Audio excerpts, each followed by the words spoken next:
The second generation of computers is often called the golden age of video games.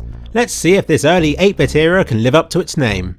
It officially began when the 1292 Advanced Programmable Video System was released. It came with a 4.43 MHz CPU and a whole 43 bytes of memory. The big game this year must be Breakout by Atari.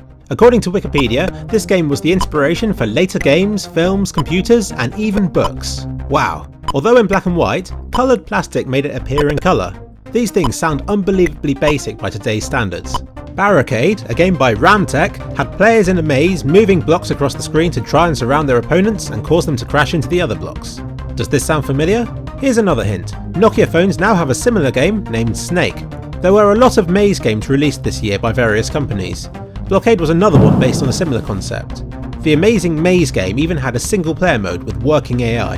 The almighty Atari didn't much like that its rival Midway had released a cowboy game a year earlier and countered with Outlaw. It's an arcade game played with a light gun. One of the first branded games was a racing game named Datsun 280 Zap. The game was said to have taken place at night, hence why everything's black apart from the side of the roads. Night Driver also used the same excuses and was also based in the first-person viewpoint. Namco also made a racing game and released it through Atari. Namco, believe it or not, didn't make their first original game until 1978.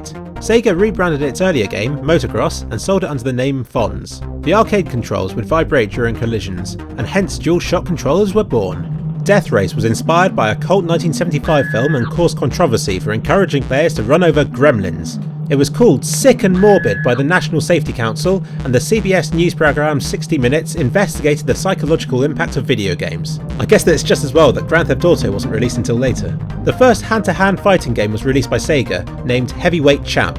It had surprisingly good graphics and was very well received by reviewers. A first periscope shooter by the name of Seawolf was released by Midway, where players aimed and fired at ships. A new high score of 11,300 in this game was set in 2011. Another record was also set in 2011 in the same arcade for a game named Sprint 2, which was a sequel to earlier arcade top-down races. Japan began churning out Pong consoles, one being the APF TV Fun. Various others were also made, but I'm sure you're just as sick of Pong as I am now. The infamous text-adventure genre was born with Colossal Cave Adventure. It required a mainframe computer with 300 kilobytes of memory to run and was based on a real cave system. This game inspired online software, later renamed Sierra Entertainment. There was also a quiz show game which would pick at random from a pool of 1,000 questions. I'm mentioning this since even this sounds exciting and fun compared to some of the games from previous years. All in all, a very exciting year for computers and video games alike. Best of all, it can only get better. Next year, Nintendo releases their first ever console. Stay tuned for 1977.